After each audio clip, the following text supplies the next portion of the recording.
Welcome, everybody, to Unblocked Live. I'm Jeremy Lee Quinn. I have been studying statistics, so we're going to talk about everything from hate crimes to COVID. And I have a great show lined up. Originally, we had Jakari Kelly scheduled, but she lost her voice. So, Jakari Kelly of Black Lives Matter Northern Utah, who I spoke with on New Year's Eve in that discussion in which we talked between the right and the left, she's going to join us.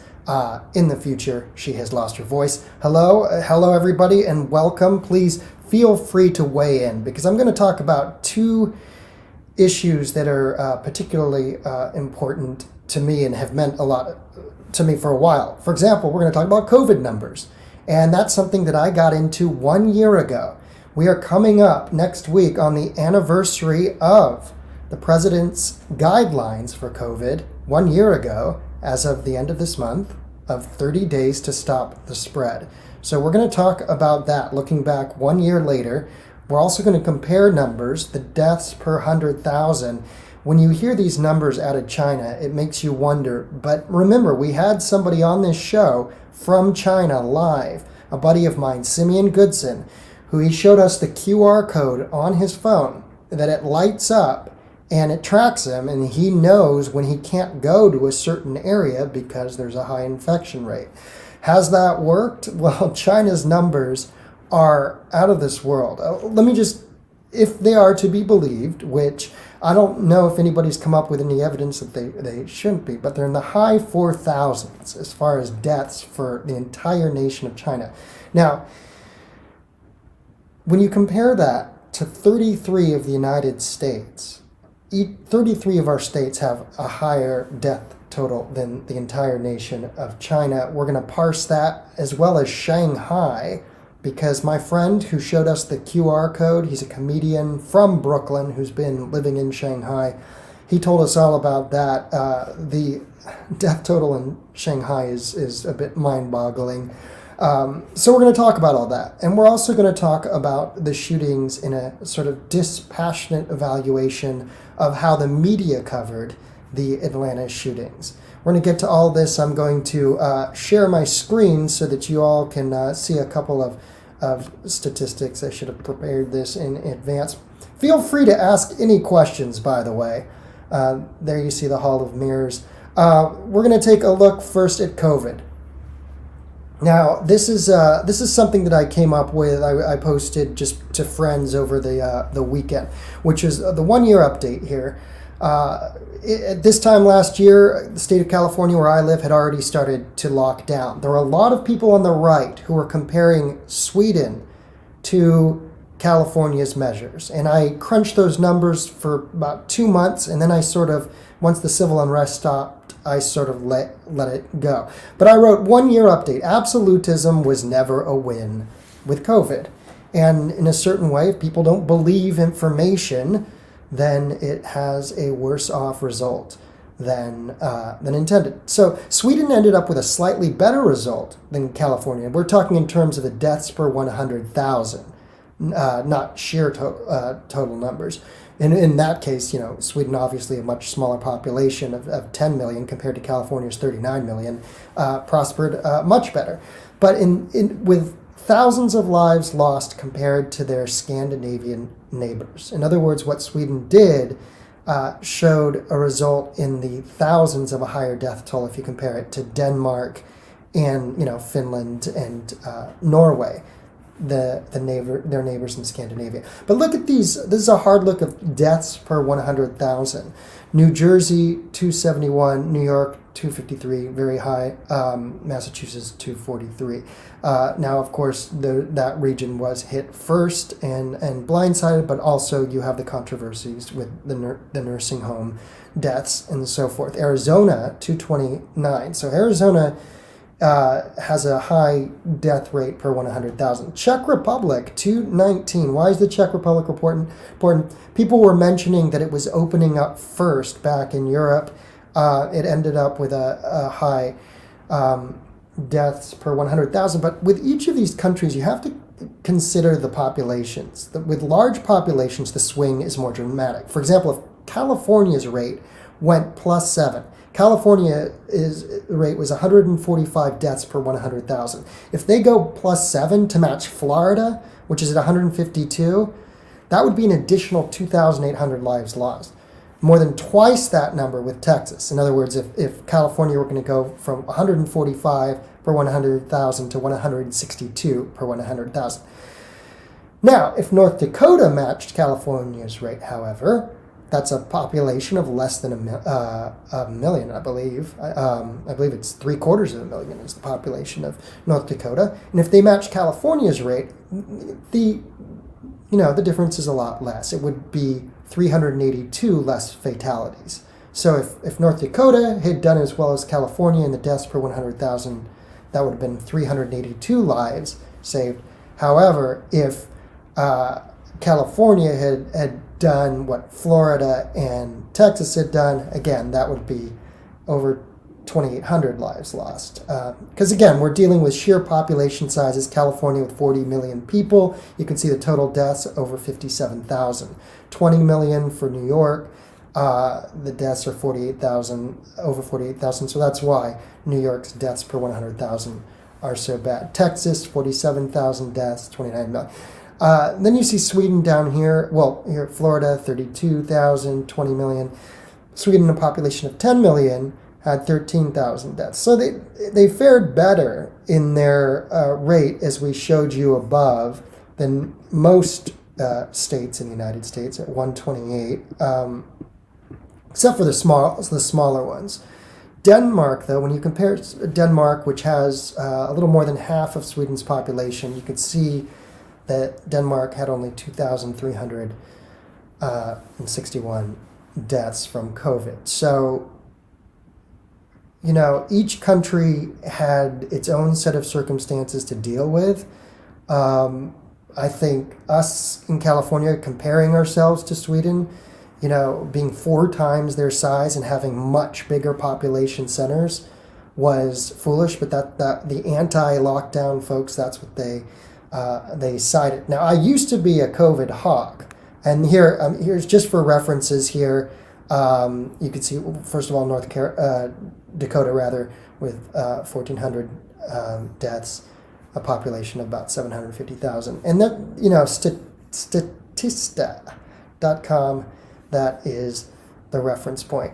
So anyway, if you have questions about all this, I've just been crunching this data. I was crunching this data back a year ago. As I said, I told Brett Weinstein I was a COVID hawk. I was like everybody. I was working at the time as a photographer for Univision in Los Angeles. That was, we're the biggest population center in the entire country with 10 million people, and I was just like, get inside, get off of the paths. We didn't know what it was, right? So I was doing all that for March and April, and then I remember, and I said, okay, so we can open up the parks, right, and go outside. There's not a lot of evidence that this is transmissible outdoors. And I proposed that. I remember proposing that back in, I guess it was like late April, and everybody was like, no, are you crazy? And I started to realize, oh my God, there's a kind of absolutism and intolerance when it comes to this stuff, where people are getting their information and they're not crunching the numbers. So thanks for the compliments. Feel free to be able to pipe in with some questions. Suicide rates would be good to know in different states. That's very true. That needs to be parsed. I remember that was a talking point back in May, and I said, well, that we need to look at that, to look at those numbers. That is something that I will follow up on and take a look at. Now, talk about China. There's something about China that I told you about. Simeon Goodson, he was the guest on this show. He told us how he had a QR code on his phone, and it would light up red when he was in a zone where he was not supposed to go into if there was a high COVID infection rate. And he just said the government tracks you. That's something we know. There's surveillance cameras everywhere. It is definitely the Orwellian imagination of what you would expect in a society being tracked to be. And that's just sort of, he's a guy from Brooklyn. He said, we accept it, we know how it is. But get this, Shanghai, I mentioned earlier, is a population of 24 million. That's more people than Los Angeles County of 10 million, New York City of 8 million, and Chicago, which is less than 4 million, and 7 deaths are recorded for Shanghai. So this method that we feared so much, which is being tracked and using technology to show us, where not to go and how to contain the infection. If the People's Republic of China is to be believed, which nobody has done a piece yet citing concrete evidence that they shouldn't. Now, this is separate from virus origin and who. I'm talking about the People's Republic of China has a COVID death total, I believe it's around 4,800. That's 33 of the states have higher numbers, whether it's Kansas, Oklahoma, Kentucky, the list, Arkansas, Mississippi, the majority of states have higher death totals than the entire People's Republic of China. And I remember an interesting sort of project that I was doing. I should bring this up. When you look on the top cities of China, like top population centers, you can go through dozens of cities before you get to a population that matches Chicago.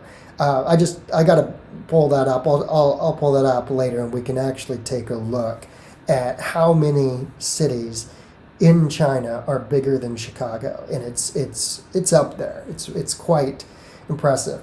So for a population center like Shanghai to record only 7 COVID deaths, obviously a year ago we were all extremely suspicious that they had capped the spread so quickly and so thoroughly. But now, again, interviewing my friend who's living outside of Shanghai, him telling us how they were regulated and their motions were restricted by tracking and technology, it's something completely foreign to us that obviously personality-wise this country wouldn't submit to. This country won't even submit to closing businesses. So you have to take and consider a population and how they and who they are.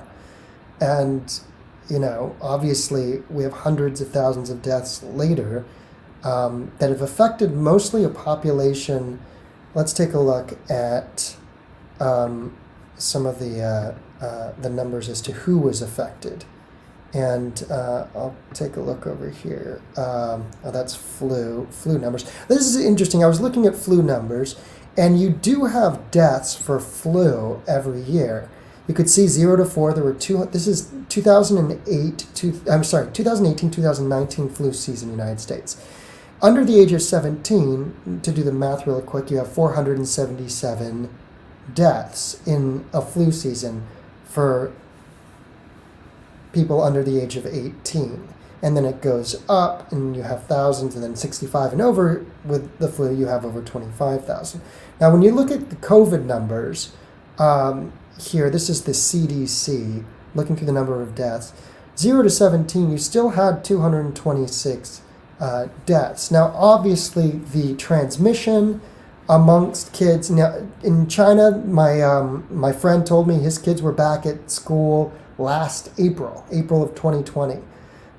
Chinese kids were back at school, and they made it work.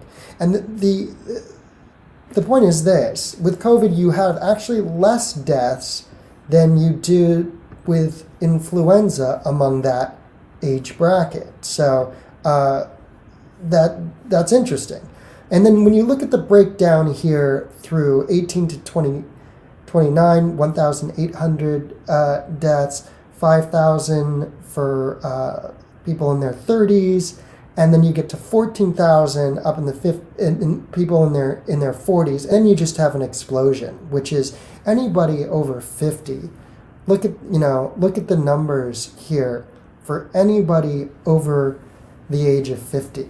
The 50 to 65 bracket, or 64 bracket rather, was 77,000 deaths. 65 to 74, you had 113,000. 75 to 84, you had 144,000. So the argument which many of my conservative friends were making early on was to quarantine the most vulnerable.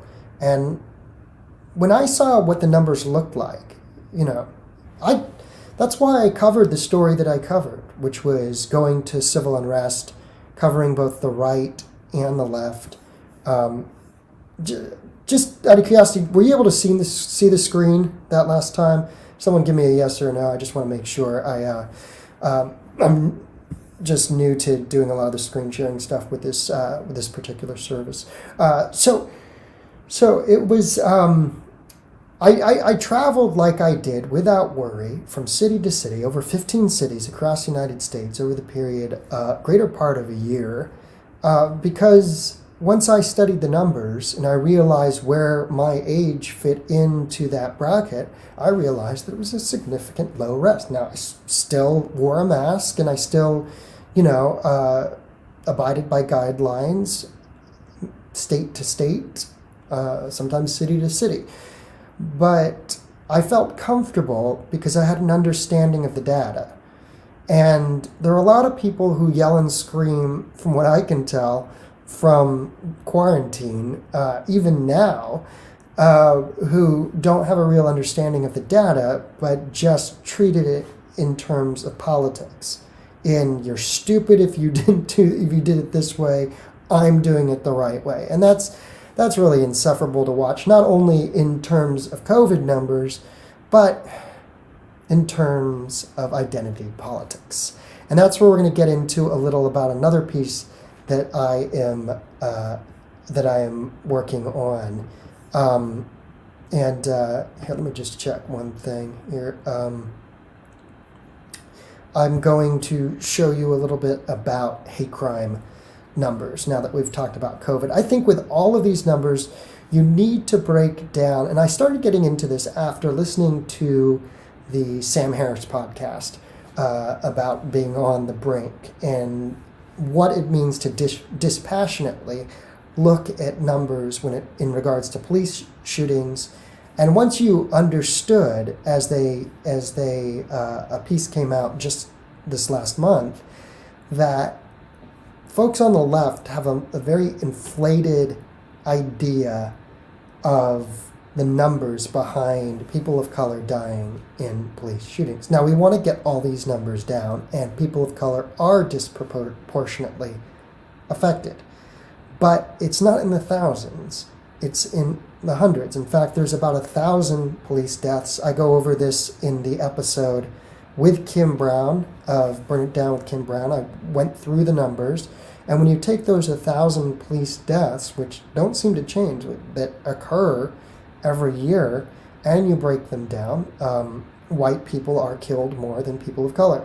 Then once you break down, you see, yes, people of color are disproportionately affected, and you start to realize there's more of a common goal here. The common goal, much like hate crimes and police shootings, is to get all of the numbers down, period. So you can sort of use race as a opportunity to get your activism out. And in my opinion, that's what we've seen a lot of this year. We've seen an exploitation of racial divisions in order to advance certain activist narratives. And now is the time for them to show their work. And I conclude this piece that I wrote over the weekend, which is about defaulting to white supremacy. What we saw with the Atlanta shootings, a horrible, and I understand that people grieve in different ways and people process in entirely different manners. But that said, we have a press mechanism that is at work right now that is advancing certain tabloid narratives from Twitter. This is what I saw from everything from, social justice activism to cancellations, whether it was Gina Carano, New York Times reporter Donald McNeil, or who they go after, the Mumford and Sons banjo player, right? Just for calling a book that lambastes Antifa, quote, brave. So each of these situations, you get a kind of misinformation weaponization where you're defaulting to white supremacy. That's what we saw in Atlanta. Now, we didn't just see it amongst people on Twitter that are the usual suspect of activist influencers. We also saw it by the regular complicit entities like the Daily Beast. They're at the center of almost all of these Twitter storms. It's really quite remarkable. But they had a part. They're the ones who found the shirt, or at least published it. I think a Twitter user might have found the anti-China COVID shirt, which it said COVID-19. It was written with a Corona logo. This is a Cherokee County Sheriff spokesperson. His comments were taken out of context. 20-second snippet of a 25-minute press conference was taken out of context, in which he was being peppered by the press. As I posted it on my Twitter, you guys can watch the clips from the presser in more full context, because I posted near 2 minute clips, as opposed to the Vox reporter. What he did was he took 20 seconds out of context of the 25-minute presser, and it was a section in the Q&A. Now, as a former on-air reporter, when we would get to a Q&A, you would have an opportunity to pepper the spokesperson with questions. When this happens, that spokesperson is not necessarily redelivering the context from 5 questions ago. So 5 questions ago, if someone says, what was the shooter's state of mind? Then we're going to another question. Well, in the context of what's happened, what was the shooter's state of mind, when he was interviewed by investigators? When you have the entire minute or 2 minutes, you see clearly that he had a bad day, was answering the question about the shooter's state of mind, what the shooter was saying. It wasn't the sheriff trying to make excuses, and it's so obvious. And yet, when you pull something out of context like that, Aaron Rupar, I think is his name, was the guy. I know it's his name. I'm just not sure if I'm pronouncing it correctly. He's the one who took that piece out of context. He doubled down on it a couple of days later when he was called out for it, saying, no, this was a paraphrase. But what he's not doing is he's not going back the full 2 minutes to see the setup of the questions asking about the state of mind. Now, the Cherokee County Sheriff did tell another sheriff, because that one was removed from the case, of course, having to do with the T-shirts, which we'll get to in a minute. But another sheriff told Shepard Smith on Shep's show on CNBC that was the words he believed of the gunman with the bad day, not the sheriff's characterization. So look, is there more to look into? Okay, possibly. But what we should look into is a country, and how we are influenced by online mass media, is how easy it is to take a little clip like this. It can be seen millions of times. Now, Rupar of Vox said, well, this is strange, hint, but he didn't actually call it racist. It was everybody else that got in on the pile-on that called it racist, and then white supremacy starts trending. White supremacy trended on Twitter, of course. And what we're dealing with, again, is this weaponization of misinformation, like we've been dealing with everything. But what is sort of also interesting on top of that is there are, and I'll show you here in my piece that I've been working on. This is my Substack piece, Defaulting to White Supremacy. Hate crimes must be investigated, not tried online. Now, I've actually been jumped too many times. Twice as an adult, once as a kid in the street. Once in New York, I talked about it a little bit on another show. Oh, it was the show when I was talking to Kim Brown. I spoke about that. I also got jumped in Hawaii. There's a process to figuring out the intent, and I can talk about that a little more. But anyways, I talk about the internet was in a rage, rightfully so. The killing of 8 people at 3 Georgia massage parlors left everyone I know sickened. 7 women, 1 man were killed. 6 of the victims were Asian. This comes as preliminary 2020 hate crime numbers against Asians show indications of spiking when examining combined totals from 15 of America's largest cities. All right, this is where you're getting the 150% statistic. Now, that does not necessarily roll off the tongue the way I just described it. That we're taking 15 cities of America's largest cities, and it's not even the top 15. These are somewhat either cherry-picked, I can't figure out, because, Jacksonville's among the top 15. That city was not taken, but this is what they figured out.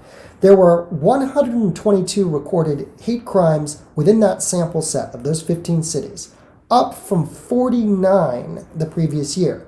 These are crimes against Asians. That's an increase of 149%, as activists note. So that's where you got that trending comment of 150%.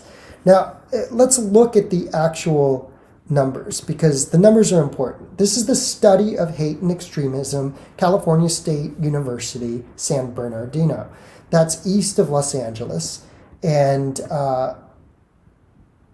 east of downtown Los Angeles, you have actually a lot of Asian communities. You have Monterey Park in Alhambra, and many Asian immigrants. I'm not sure if that geography itself leads to a study like this. But this is anti-Asian hate crime surges 149%, while overall hate crime drops 7% in 2020. And again, this is only among these 15 cities. 1, 2, 3, 4, 5, 6, 7, 8, 9. Yeah, for some reason, Cleveland's listed, but then it has non-applicable data. So I don't understand that. There's actually 16 cities listed here, but it's the major ones. So what they realized, the total number of hate crimes here between these cities, now usually you can expect about 5,000 assault crimes, 7,000 crimes total per year when it comes to hate crimes. That's according to the FBI's numbers. So this is just a fraction. We're only dealing with possibly a third of the hate crimes. And it also depends, because of the drop, it's perhaps attributed to COVID. But you have, let me just see the screen, it's small there, let me see. 1,845 are the total hate crimes in just those 15 cities. Now, of those, 49 of them, of the 1,845, 49 of them, this is in the lower right corner, were Asian. I'm sorry, this is a year earlier. 49 of them were in 2019. In 2020, it's 122. So the increase is from 49 to 122 of, again, 1,000, I screwed that up. So 1,845 is 2019. 1,717 is the total hate crimes of 2020. So again, we have 122 of the 1,717. So when you hear something like 150% surge, it's extremely easy to put that out on Twitter. It's not necessarily true of the entire country, because again, this organization, which is called the Study of Hate and Extremism, California State University, San Bernardino, so it's an academic institution, they put out that figure. the 150%, which I saw just quoted all over Twitter.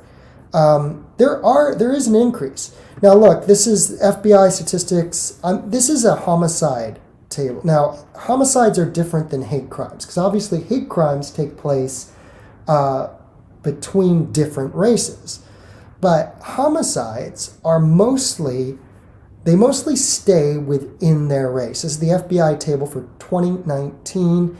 If you see African Americans killing African Americans, that number 2,574 is with the victims being black and the offender being black. Similarly, with white people killing white people, it's 2,594, just slightly higher. So the same, you have virtually equal statistics when it comes to white on white and black on black crime. I don't know if that's an unpolitically correct to define any of this. I'm just telling you what I'm seeing from the FBI statistics. Now, obviously, due to proportionality of the population, with African Americans making up 13% of the population and whites making up, if you include Latino whites or Hispanic whites, then they make up close to 70%. So obviously there's a high amount of violence that's disproportionate between these two populations. I'm asking the FBI, they told me in a message, I asked them, when are the statistics for hate crimes going to come out? They say during the fall. But I'm asking for this type of evaluation of hate crimes. We should be able to look at it. Now, these are hate crimes in England. This is the House of Commons, UK Parliament. So this is, I believe, England and Wales. Actually, let me show you this first. These are the hate crime statistics 2019. And it's a little small, but what you're going to see is 7,000 hate crimes across the country. Now, not all of those are violent hate crimes. Those are 7,300 incidents. And then you have a higher number for offenses. It might be small, so I'll read it out for you. It's 8,559 for hate crimes in 2019. Anti-white hate crimes, 666. Anti-black hate crimes, 1,930. Anti-American Indian, Alaska, 119. Anti-Asian were 158. So compare that now, just for some perspective, the 7,000 hate crimes in the United States to the UK. And this I think is just England and Wales. Yeah, it says hate crime in England and Wales figures by the Crime Survey of England and Wales. 105,090 hate crimes in the year 2020 for England and Wales. They're getting their numbers much earlier than we are. We have to wait till the fall for the FBI. This number, I think, was about 78,000. So that's still 10 times as many as we have in England and Wales. And that's a population that's 1/5 of ours. So again, I show this not because I'm trying to minimize anything. I'm trying to get a read of where we are. Now, here's another statistic that has come out. There were 3,800 anti-Asian racist incidents in 2020. This is according to a watch group, mostly against women. Now, that is that may seem like a huge increase, especially when we said there were only, as far as hate crimes in 2019, that there were only 158 hate crimes, 200 offenses against Asians a year ago. So if you look at a statistic like that, that just seems like, oh wow. But you have to parse each of these. This statistic, 3,800 anti-Asian racist incidents. And folks, I'm just going to apologize again. I'm just parsing numbers here.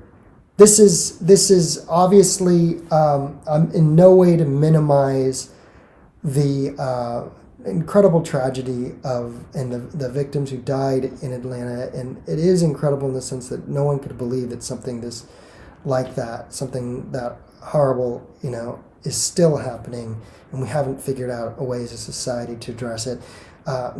Nonetheless, I think it's important to parse why white supremacy keeps trending.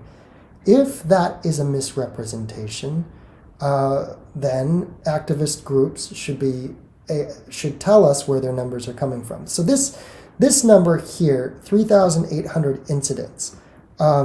They say that there were 2,600 hate incidents nationwide in last year's count. Let's see, it says it's a significantly higher number than last year's count of about 2,600 hate incidents over the span of 5 months. I wonder why it says that. I'm not sure. They do show that females are that are disproportionately affected compared to males in these incidents.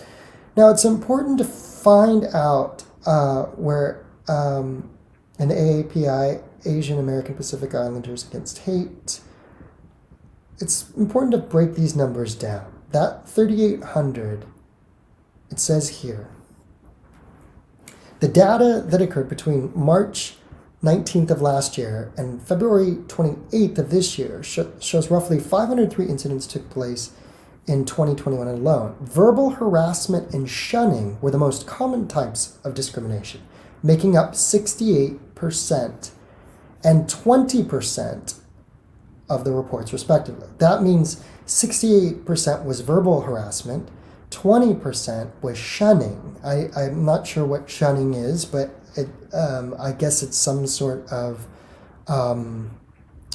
not acknowledging a person's existence and rights, or what have you. So that's what's reported to the activist group. The third most common category, physical assault, makes up 11%. So when we do the math of the 38,000 and you take 11%, obviously you take a zero off and you're closer to 380 as reported to the activist group. 380 compared to the offenses of hate crimes from last year is an increase, because remember that's at between 150 and 200. So you are looking at a 150 to 200% increase. So that's how we look at that. I would say that what does that mean? That means that yes, there has been an increase. Now, in the case of the Atlanta shooting, the headline of white supremacy. This is something that if I go back to my article that I've been working on, and I'm kind of open source telling you all how I'm writing, and that's actually over here. This is my Substack account, which if you have a chance, check it out. It's unblockedpodcast.substack.com. I totally should think of something that's a shorter URL, but getting back to this article that I've been working on. I'm going to get to tweets from AOC and Congresswoman Ilhan Omar and activist Ibram X. Kendi, because all of activist Twitter seems to be moving in a block, and it's important to recognize that. So, understanding the demographics of offenders will not be possible until FBI hate crime totals are released in the fall, as I said before. Meanwhile, activist outrage turned to blame on Twitter, and then demonization of those not arriving at the following conclusion: it was white supremacy. Further evidence of white supremacy was law enforcement not recognizing its own white supremacy. It really feels like that was the conclusion that I was being told, especially when I tried to parse the information. I told you how I broke down the out of context comment of Bad Day and how that was a misrepresentation. It's possible that you could take the t-shirt, now the COVID t-shirt, which had a Corona C, like from the beer, Corona, and it said China from China, but spelled like Donald Trump says it, CHYNA. That t-shirt was posted, it seems, And I've done my research on the original post, and I've determined a connection from the Facebook profile and what is said in the Facebook post to a T-shirt maker who is helping that sheriff's department make shirts themselves. So it's very highly likely that it is real, and that the sheriff spokesperson did post this in April of 2020, which I remind you, a year ago in April of 2020, we were all in quarantine. There wasn't a scrutiny of hate crimes at that point. So it's important, again, to measure context and intent. Actually, let me skip down to it, because there was a quote from an activist, where was it?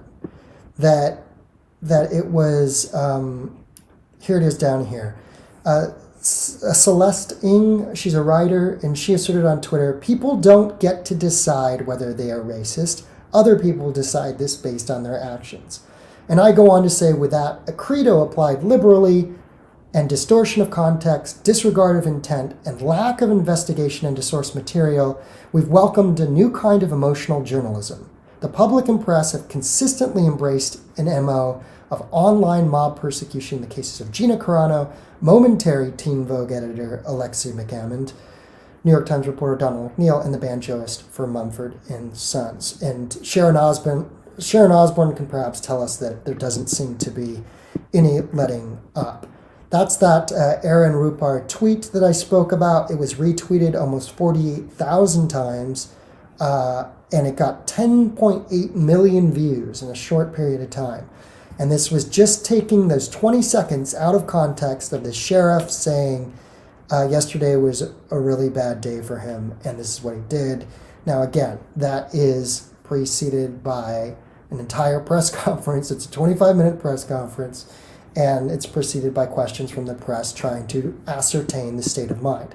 Another argument that's made is that the press only does this for white shooters, and that is just simply not true. And I can go, in this article, I will mention cases.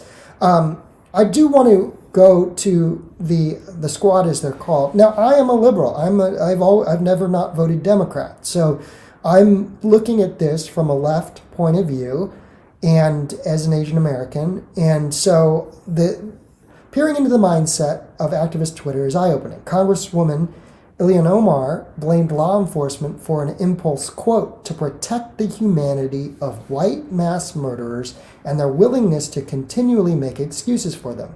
Alexandria Ocasio-Cortez presented a dichotomy that the ideology of white supremacy misleads the public to empathize with the killer over the victims and their communities. And this is what she said in her own words.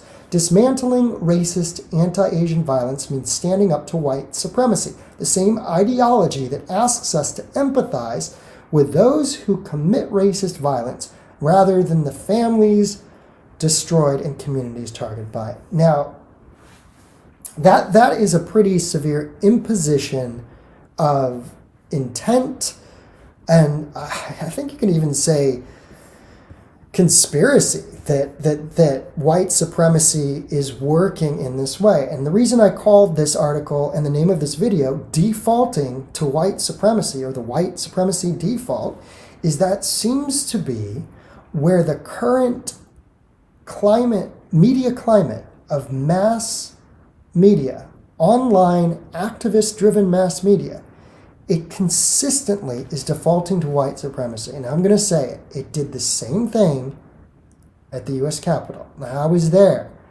I saw what that crowd looked like. If you haven't caught the John Sullivan interview, where I interviewed, it's a 3-hour episode. You could see it on my YouTube. If you're not on my YouTube, please subscribe, youtube.com/unblockedlive. Please subscribe and add to the subscribership. I really would like that very much. The interview is interesting. Sullivan grants us the opportunity to screen all of his footage, so you see how hyper he is with his burn it down kind of rhetoric. And you see some incredible footage. He was right in the center of it. You see every list of characters, from the QAnon shaman to the guy who invited me in. He's the guy with, they call him Swedish Scarf. He comes out of nowhere, and Sullivan's like, "Where'd that guy come from?" And he comes from behind the police. It's a very weird moment. And he has the Swedish scarf on, and he has his gas mask on, a mask on, so you can't actually see his face.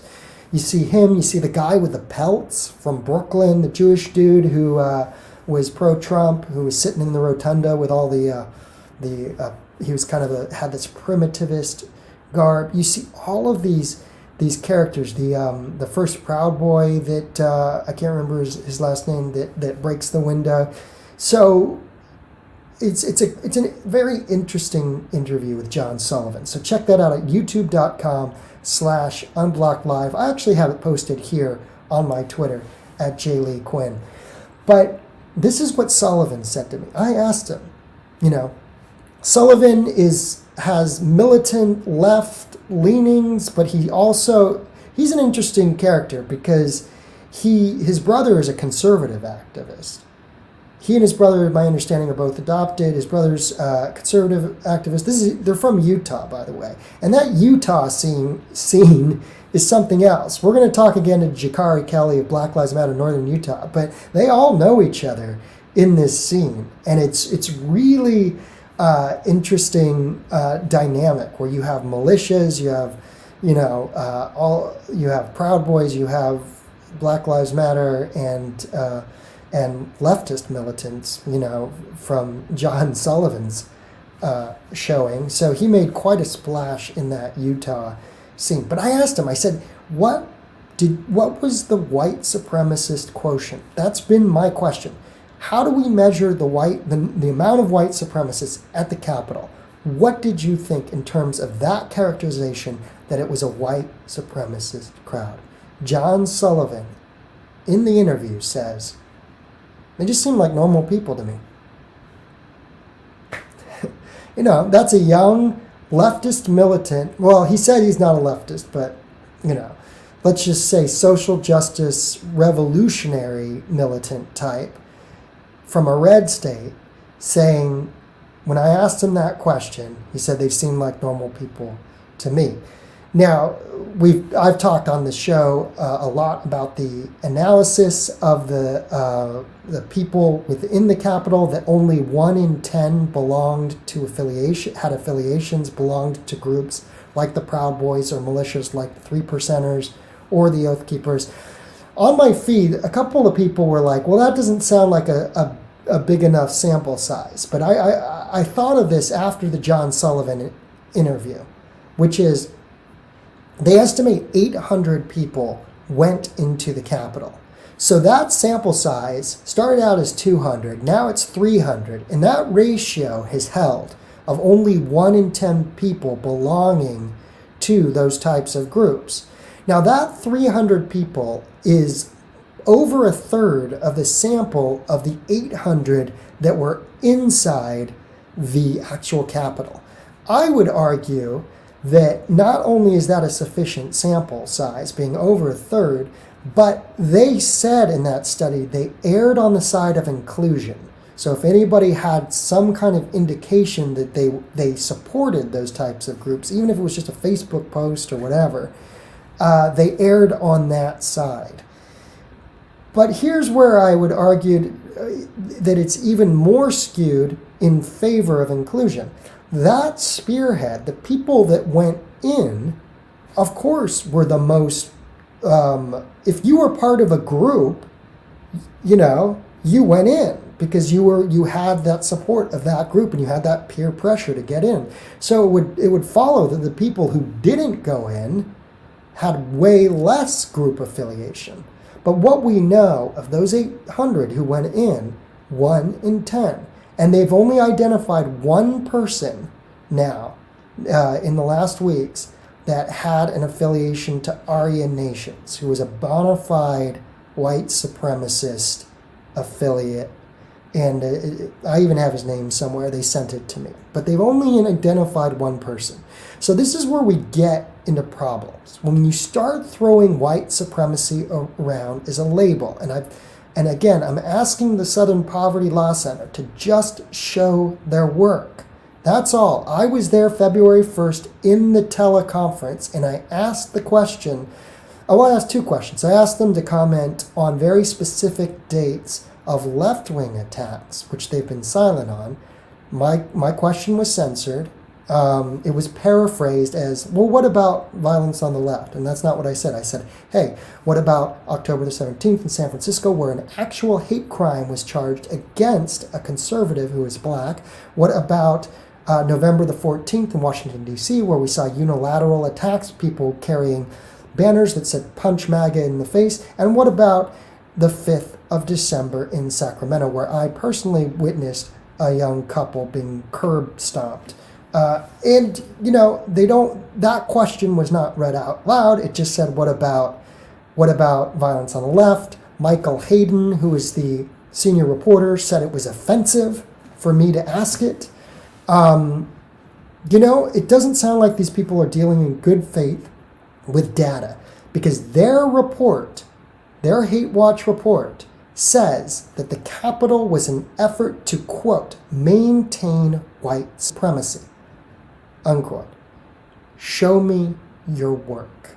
I only have, according to the data that I'm getting from University of Chicago, the Chicago Project, there is one person who is a affiliate of a white supremacist group out of the 300 arrests that have been evaluated inside of the Capitol. Those 300 people, of course, are a sampling of the 800 that are estimated to have gone in. So again, we're talking numbers, we're talking statistics, we're dealing with this stuff empirically, we're not emotionally charging arguments and insisting on a narrative. And that's why we have to collectively ask the press and hate watch groups like the Southern Poverty Law Center, we need them to be accurate, to have empirical data that they're presenting and conclusions that are based on it, and not to be partisan to one side of the political spectrum, especially after we've seen just a swell of fanaticism. That's the best way to describe it, a swell of fanaticism on the left. So I call on them to answer my questions that I've been asking, not just since the beginning of February, when I asked for the quotient of white supremacy at the Capitol, and I also asked for comment on those 3 incidents. I actually added a 4th, which was the celebration over the shooting of Jay Danielson in the Pacific Northwest in Portland. After Michael Reinl kills Jay Danielson, the word gets back to the black bloc near the Justice Center, and somebody on a megaphone says, "I'm not shedding any tears, that a fascist died," and everybody cheered. So I added that. I think it's the late August incident as well, asking for comment from our hate watch groups, because our hate watch groups need to look at hate holistically from both sides of the political spectrum. I think we would most all agree. It's just that they're never challenged, because if you do challenge them, you could be labeled an extremist. And hopefully, as somebody from the left, I can evade a little of that. And I am trying to deal with them in good faith and just ask them to show their work, tell us how they came to that conclusion. Now, I am a little bit, or I should be jaded, because when I investigated last end of May, end of June, into June, when I went to Tulsa on June 20th, I was looking for white supremacists who had, because I just heard white supremacists everywhere in the news, especially if you're like of the left, you get it. It's in your feed. It's all over the place. It's in the headlines. So I was going to go find white supremacists. I went to the Tulsa rally, and my theory was this: if the white supremacists have been agitating at the Black Lives Matter protests from Minneapolis to what I witnessed in Los Angeles, if it's them, they're going to show up in Tulsa and they're going to brag about it. They're going to be proud about it. I found mostly normal people at the MAGA rally. Normal people in the sense that they were normie Republicans. I searched the thousands of people in that crowd. I found one guy. There's always one. I found one guy. I found a couple Q flags and Q shirts. They were definitely representative. But even them, you'd see one every, hundreds of people that you'd pass, you'd see a Q shirt or a Q flag. But I only saw one guy who had a 44 tattooed on his calf. 44. 44, of course, is code for HH, and that is the Sieg Heil. It's code for that, for Hitler. So I found one guy in the thousands of people. And then you start to ask yourself, well, can I characterize, is it fair for me to post the picture of the one guy out of the thousands and say, look, it's a white supremacist rally? No, it's not ethical, I would say. And you don't know, if I had the guts to talk to him, which I didn't, because, at that time I think I was a little shy to walk up to someone and say, hey, tell me about your neo-Nazi tattoo. But the one guy, I didn't ask. I didn't. If I went back and did it again, I'd probably be a little more ballsy. I talked to the Boogaloo. They were all, the first Boogaloo guy I met was black. He was all about Second Amendment. I didn't talk to the Proud Boys, but I trailed them. That's that video. If you guys see, it's the very first on my YouTube channel where I follow the Proud Boys. And then one of them ends up smoking a blunt with a Black Lives Matter person. Another Black Lives Matter dude with like full Rasta tam hair. He's playing Bob Marley. Everybody just starts chilling, and they decided not to fight anymore. And I was like, wait a second. This is not what I thought. I thought that these were all supposed to be white supremacists. Why are they listening to Bob Marley and actually letting things de-escalate? And it's because, the bullshit you read in the press is bullshit. So that was my first encounter with what I was told was the far right when I went to Tulsa. And I walked around for 2.5 days, and I combed that crowd. I talked to people. I even pretended I was waiting in line. I gave an answer similar to John Sullivan, because when people are asking John Sullivan, hey, are you supporting Trump? Because he was dressed in black. He looked like he was Antifa. And John was like, no, I'm just, Sullivan was like, I'm just anti-government. He was honest with them that he wasn't a Trump supporter, but that he supported them. As I combed that crowd in Tulsa, I said, no, I see myself as third party, and am interested in more libertarian options. I'm not a libertarian. I just said that as a honest way to answer their question, when they'd ask me where I was in California, and they'd like, oh, and you support Trump? And I was like, no, I'm just interested in, third party, kind of a third party interest, And then they're like, oh, okay, fine. Later in DC, I walked into Harry's bar to interview people, and I told people I voted for Biden. I had one guy was like, he was wasted, and then he gave me a shot. Actually, I drank a shot. I told them, look, this is who I am. I'm a reporter that's here. I'm of the left, and they, they dealt with me in good faith. They let me interview them. They saw that I was honest about who I am, and they were not, as I knew, what I imagined Trump supporters to be. One woman told me that she was a Bernie voter that went over to Trump, and now her kids won't talk to her, stuff like that, So, anyways, I've gone on a pretty long tangent today. I guess I was feeling it. I'll look at some of these questions if you guys have any. But I guess the point that I wanted to make was do your research for your own.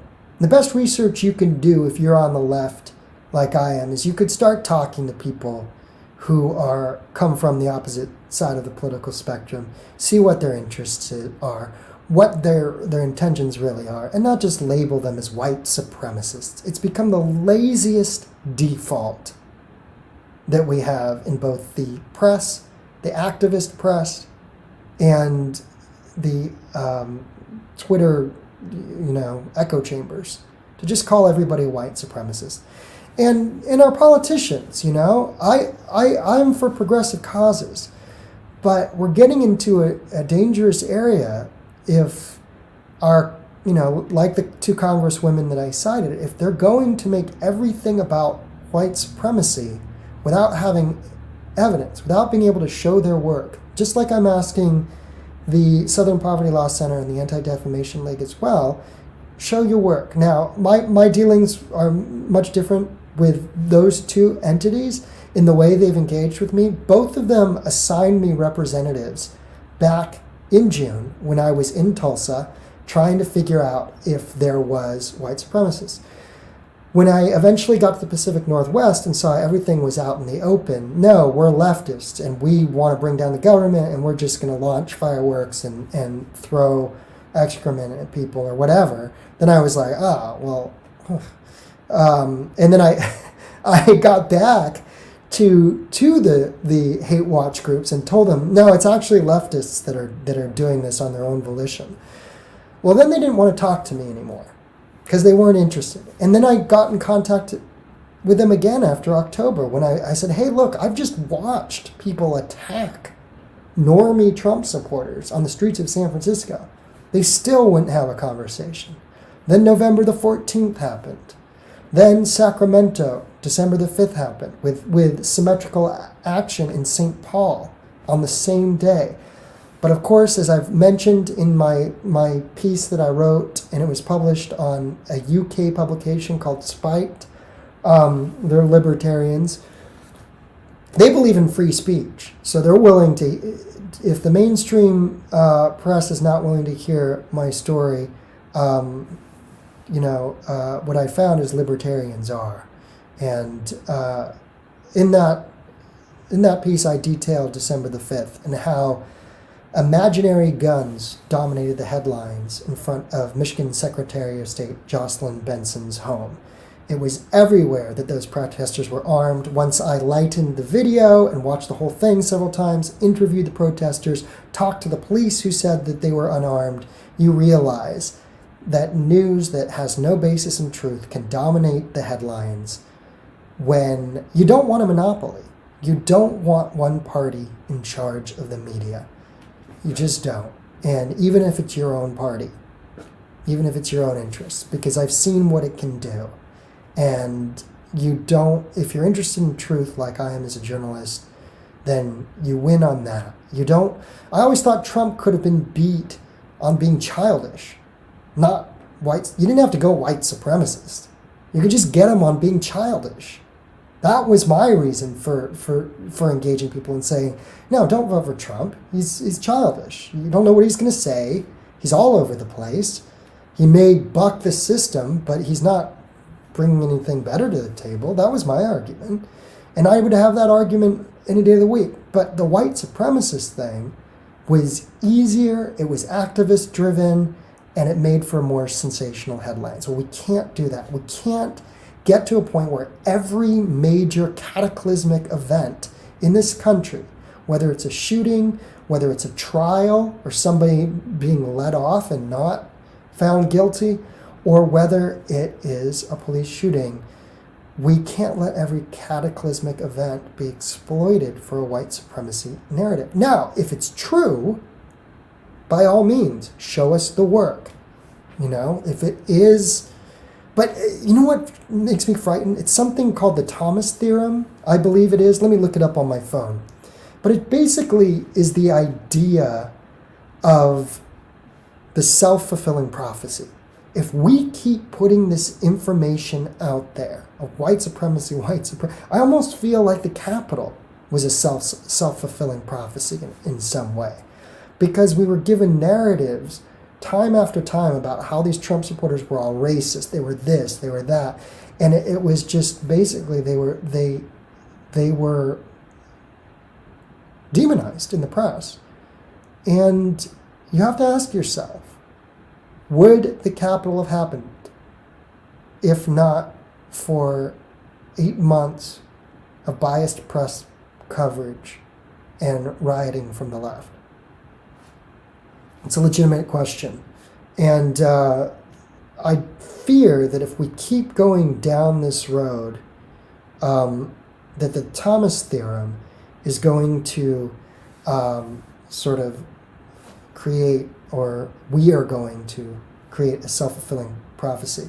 So now I don't speak for all this guy's Thomas, whoever he was, all his views. I don't know him, and I'll warn you in advance that he uses the word men universally because it was written in 1928. So take it easy, everybody. This is the Thomas theorem. If men define situations as real, they are real in their consequences. If men define situations as real, they are real in their consequences.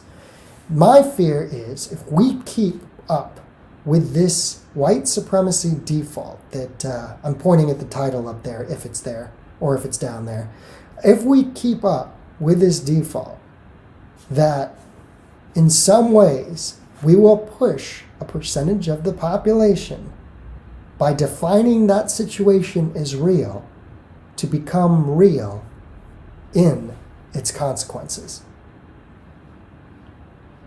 Think about it. I'm just saying that if we don't deal honestly and we don't have a realistic understanding of the quotient of racism in this country. I showed you the number of hate crimes, which are under 10,000, which are closer to 7,000, with only a smaller percentage of them being actual physical attacks. When you really parse those numbers and understand what the hate quotient is in America, but if it's defined at a fever pitch, much higher level, are we going to realize that in a self-fulfilling prophecy? That's been my question and why I feel it's important to speak out. So I think we covered a lot of material, and hopefully I don't get canceled too quickly. So here's a question. All this talk about blaming everything on white supremacy begs the question, what exactly does a white supremacist look like? I would say that we had identifiable white supremacists in Charlottesville because they had Nazi flag when there was a Nazi flag in Charlottesville in 2017. You had identifiable signs, and when you shove it underground, it can still exist, and it may always. But the point is that you want a society where people aren't pushed towards that.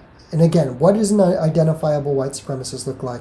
Well, apparently they were able to identify one of them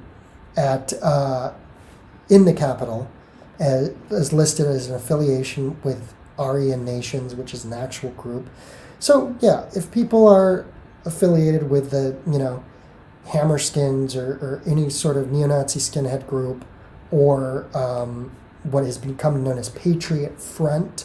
That's the weirdos with the mummy, the white mummy sort of get up who marched in the end of January through Washington D.C. and you never really heard a peep because who cares? They're just a bunch of freaks, really. I mean, they're just, it's weird. They're part of some weird thing, so they exist. But the question is, how much of a threat are they? And we have to make them. We don't want them to have material to recruit by, which is that you're already called a white supremacist by the press, and you're already tried by Twitter and convicted. So you may as well join this, fringe group. And we don't want that. So I think that's why we need to deal honestly with information. This is a good question. How many were at the Capitol that never went in? Well, if you have 800 that went in, and you had what I would define as an arena-sized crowd for like a rock concert, I think that's the easiest way to assess the number of people that were at the Capitol that did not go in. And then another question is, well, how many were not violent? And again, we're dealing with 800 people who went in, a small percentage of that who actually broke stuff. And then you're dealing with tens of thousands of other people. And I know that there are conservatives who are there who feel that they've been drowned out because of all the attention, yes, is going to be on the rioters. But there was likely, I would say 40 to 60,000 people there. And that's not hard to determine. I can't believe that we don't have better data on that. But you compare it to a baseball, game that's filled up, or you compare those are like 50 to 60,000. You compare it to, Coachella or Dodger Stadium when it's filled up for Stevie Nicks and Fleetwood Mac. I don't know. I'm just saying that there are ways that we could figure out approximately, what that crowd is. It's interesting because some conservatives I saw were like, there were 1 million people there. There were hundreds of thousands. Well, that I think is an exaggeration. It's fair to say it was a music festival size crowd. And I feel pretty confident in that characterization of what I saw at the Capitol. So, let's see. Any other questions here? I'm just going on. Let's see. What does this say? Do the people attacked for filming at Antifa-aligned events suffer hate crimes, hush crimes? Are we getting into a space where overthinking becomes counterproductive? That's an interesting. Being shunned. That's what was that was what was listed was shunning. I mean, yeah, if you're not part of the black bloc, you're shunned. I see the point, which is, let's be clear. And that's why in my article in the research that I did all weekend, I'm saying the title of my article here is, and I think I'm going to release, I don't think anybody's going to print this. I've already got a couple of rejections. What you do is you pitch this to different, maybe I'll pitch the libertarians, see if they're willing to take it on. But it's called Defaulting to White Supremacy. Hate crimes must be investigated, not tried online. So that was, that's what I've been working on. And I think you're right. Do we get to a space now? I think that the Antifa-aligned groups have committed hate crimes and gotten away with it against conservatives, even against the police. I mean, it's still hate, right? If you're saying kill the cops and so forth, it's still hate. Let's be honest, and I invite somebody to make a case otherwise. But I see the point there that we're making a little too much out of let's see, this is interesting. Do you have an example of a shooter who, are we talking about characterizations from the sheriff again? I disagree on specific points as the characterization of the Atlanta shootings. If white supremacy means that non-white people are less than human, that murder spree may deserve that moniker. I see, this isn't concluded. That's the other thing I've got to be very clear on in this transmission, in this stream, is that federal charges haven't been filed yet. They could be. There's a process. When I've been attacked before, I was asked in New York City, a guy walks up to me, he says, "I got one," bam, hits me on the forehead, my glasses go flying into the street. I go to recover the glasses, and one of his buddies says, "Yeah, yo, he's coming back." And then boom, I feel another fist, and I fall to the concrete. Later, and for anybody who's wondering, did I have that debate that liberals have, which we say to ourselves, there's so much systemic oppression and so forth, historically, that these are troubled youth. Do I not call the police? Yes, I had that thought and debated with myself. And that's a much bigger story. But I did call the police, and the reason I did call the police is the guy was, if not high on something else, high on knocking people out, and he could have come up to somebody who was more vulnerable than I was, somebody older, for example, as we've seen people who, senior citizens get attacked. So I did call the police, and when I was being interviewed, they said, "Well, what did he mean?" He said, "I got one." One what? Was it specified? I was in Chelsea, which is a gay neighborhood of Manhattan. And so they said, "Well, was there any indication that he thought you belonged to this group or that?"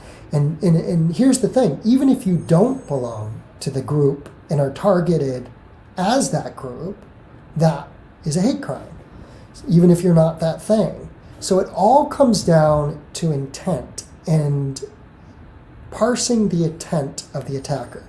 And that's why I am sort of taking the stance. Now, is it possible that, there is still some intent that we can uncover?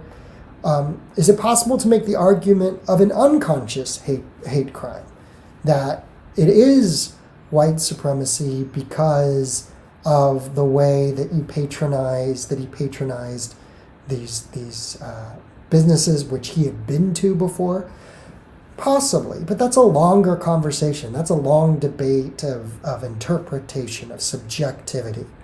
I'm talking about the pursuit of objectivity and empirical understanding of what is and what is not a hate crime. So those are different arguments. So yeah, you can make sort of subjective arguments of what is interpreted as white supremacy, and that's fine, but that's different than coming out of the gate, full bore in the first 12 hours of investigation. And as the Southern Poverty Law Center president said to the police, saying they need to figure out how to what a hate crime is. They need to learn what a hate crime is. Well, I think that's a little presumptuous, quite frankly. And I have the exact quote of the Southern Poverty Law Center president in my piece. Am I critical of these groups? Yes, I am critical, because I've seen that from what I've seen in the last year, they're not really interested in being fair and in processing information outside of just that subjective argument, the very subjective argument that I talked about, where you can make that argument, white supremacy as an impression. I think we need our hate watch groups to not hold themselves to the Twitter standard, which is making the emotional argument. We need more than just the emotional argument. We need to balance it out and have our systems in place, our hate watchdog groups, our journalists, our publications need to be genuinely interested in finding out empirical truth, parsing what is the hate quotient in the United States of America. And as I compared it earlier to those hate crime statistics that are more than 10 times what we have here in the United States, in England and Wales, and you make that comparison, and then you realize they're only a fifth of our population, that this might not be the racist hellscape that the mainstream media and activist mass media, I should say, because I don't even know if it's mainstream media as much as it's online mass media that puts us in these situations. Let's see. If there's anybody had a question I didn't get to, you can re-ask it. Maybe I'll see it again. Well, here's a question. Says, okay, well, what is? I don't know who this person is. Why don't we look at the degradation of inner city culture responsible for these attacks? Now, I just as a disclaimer, I don't know who this person is. That's asking or what their screen name means, but that is a legitimate question, whoever you are. As I pull these questions up, it's hard to screen them. It's just me right here. I'd say, when we don't have the numbers for the hate crime, the FBI hate crime. We don't have the numbers for the FBI hate crimes in 220, how they've gone up. But what we do know is when we go to the, I'm going to go to the, once again, to these hate crime statistics. Actually, that's COVID. Excuse me. So when you look at the hate crime statistics for 2019, what you get is in this table is you have African Americans inversely affected by hate crimes. There's 1,930 incidents against blacks in 2019. So when it comes to homicides, that was another question. Because when it came to homicides and that table, you had 2,594 white people killing white people, and you had 2,574 black people killing black people. So I don't know that inner city question, I don't know that holds up. I'm not sure. I think that there's huge, you look at Chicago numbers, and it does. But I don't know that it's just that when you're looking at hate crimes. We're talking about hate crimes. We're talking about homicides.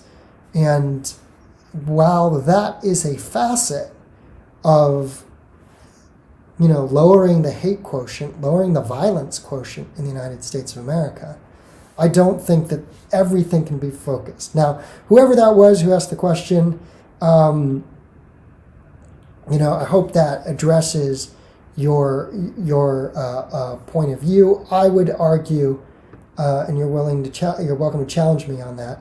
That's just merely a facet, and that fixating it is another part of identity politics. Again, it's the inverse side if it's identitarian, and that question comes from an identitarian perspective.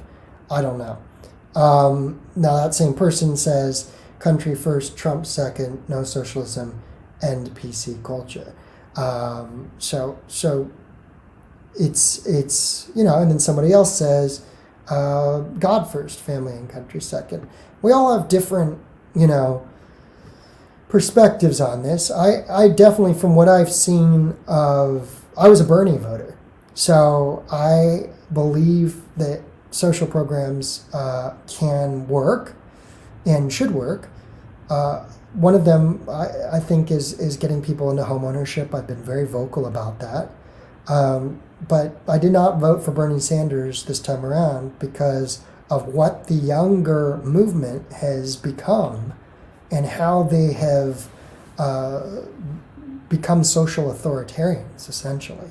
Not just advocates for socialism or democratic socialism, but social authoritarians. You have to be this way. If you diverge anywhere in your life in what you have said from our set of standards, even redemption is not a possibility, as we saw in the case of Alexi McLeod, a woman of color who was appointed to be the editor-in-chief for Teen Vogue, and she was kicked out because of that. There's a couple of other sort of addendum stories on the end of that. Not only does Alexi McLeod, now you have some people defending her. No, I don't think she should have been dismissed, but some people found some tweets from one of the staff members which used the N-word in sort of an urban familiar way. It could have been ending GA.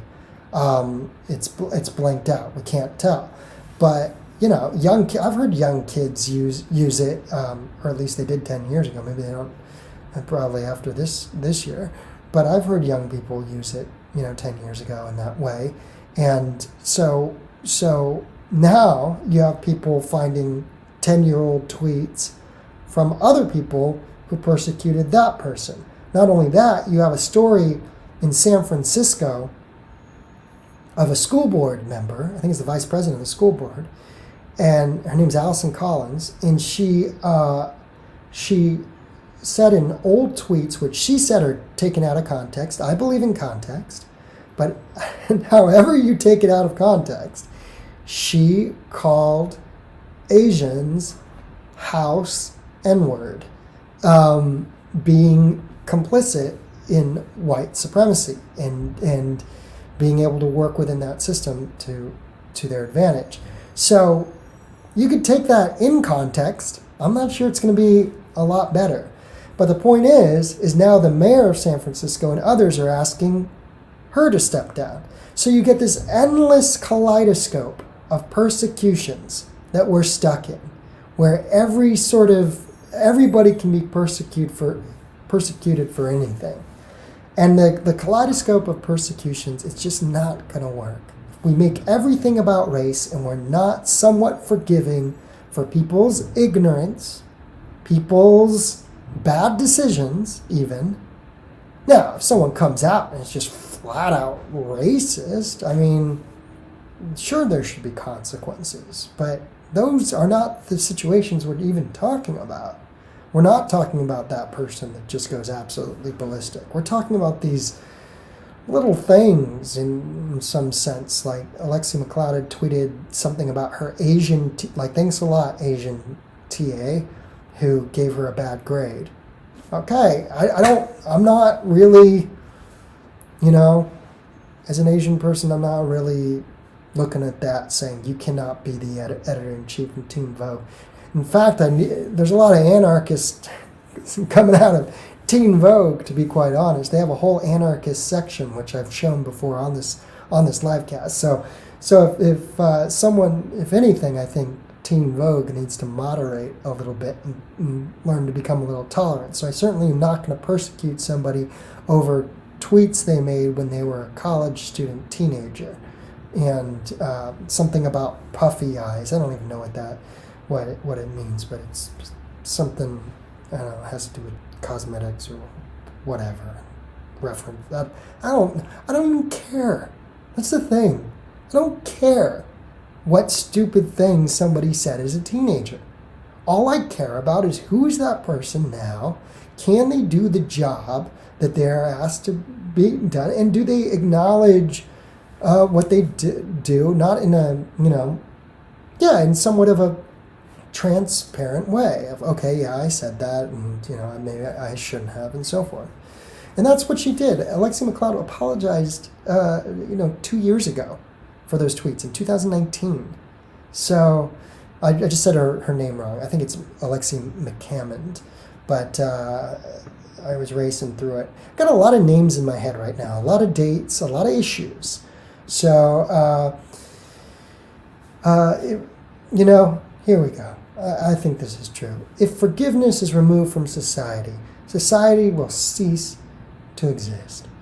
We have to learn to forgive each other. I mean, what's impressive is, and this is, I have a lot of respect for people who are very outspoken, religious, about their religious views and so forth. I have respect for it. I have different views, but I have respect for people who preach forgiveness. When Dylan Roof shot up that church in 2000, when was it? 2015 maybe. The people forgave him, and one of the victims' brothers was talking about forgiveness in terms of the Georgia shooting. I mean, this is a whole new level of forgiveness that I can't even begin to fathom, because what happened in both these crimes are so horrific. But I have respect for people who do live their life by that wish for forgiveness and so forth. Because I'm very different myself. But I think we need to respect people who give forgiveness, and we have to allow forgiveness in the smaller ways. If we can't in those big cataclysmic horrible tragedies, at least in the small instances of somebody using a word they shouldn't have when they were a teenager. We have to have a society that is patient and, as Loretta here is saying, we have to learn to be civil and patient and kind to one another. I absolutely agree with that. I hope we can be. Folks, I'm not going to be here on Wednesday. I'm going to go on the road. But next week, I'll probably do I'm going to go visit my folks and catch up with them. I'll probably do a on-the-road live cast on Monday. So for right now, I'm going to cut it down to Monday. What I'll do is I have this whole audio library, too. So I'll be of stuff that I haven't published yet. So I'll be going back through old stuff and putting up audio podcasts. Find me on Apple Podcasts as well, Unblocked Podcast on Apple. Please subscribe, youtube.com/unblocklive. Tell your friends if you have any other questions. I'm very reachable. Feel free to ask me. Someone's asking, why would people need to use the N-word? What context? I didn't use it as a teenager. It used to be that in songs, and this is when Donald McNeil got fired. He was on a chaperone for a bunch of high school kids were asking the very question, which was they were saying that there was a classmate of theirs that used it when the classmate was 13. Well, people do stupid things. Kids copy each other. I don't know what to say. I didn't use it when I was a teenager either. Now, in a song, in the context of a song, or if you're, God forbid, doing a live reading of Huckleberry Finn, if someone were to use it in context of a book, that's what Donald McNeil was asking. And when he asked that question, he used the actual word and said the word blank, blah, blah, blah, blah, blah. Well, then he gets fired from the New York Times because the high school kids from the prep schools that he was chaperoning down to Peru essentially tattletaled and, I'm going to put this all out on Substack, you guys. Check me out on Substack, too, because that's what I've been researching. And Donald McNeil writes a pretty thorough, as a journalist, a thorough account of what the trip was like and how he did challenge some kids in the sense of saying that he thought that, much like I've said in this podcast, that this is not the intolerant, racist hellscape. This country isn't. This white supremacy, what's defaulted as a white supremacist haven or whatever they're calling it. It's the same kind of stuff that I've been saying. But he got fired because he actually said the word. And there was an investigation, and that wasn't a big deal. But guess who brought it all back? The Daily Beast. The Daily Beast should be... they're everywhere. They're at the center of every single one of these storms. And again, Noah, who's the editor-in-chief, you're welcome to come on the show. But if you do, I have a lot of questions just about ethically what you guys are doing at the Daily Beast. Incidentally enough, you see the Daily Beast logo in the HBO Max QAnon documentary. That just started last night. I started watching that.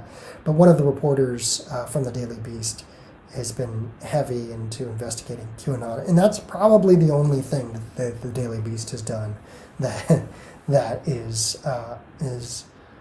who knows, worth its, what did they say, salt. Because they're at the center of all of these. And I don't understand it. I don't understand how you can, as a journalist, be interested in just taking people down and sensationalizing their takedowns. It takes a certain lack of humanity and interest in other people. That's it. That's what I have to say. All right, folks. It's been a good conversation, and thanks for tuning in. We will have more guests in the future. I'm going to go on a little trip, as I said, but please subscribe. I will keep churning out content and looking at having new conversations and looking at my old conversations as well. Thanks so much for joining me on Unblocked Live. I'm Jeremy Lee Quinn. Have a great week.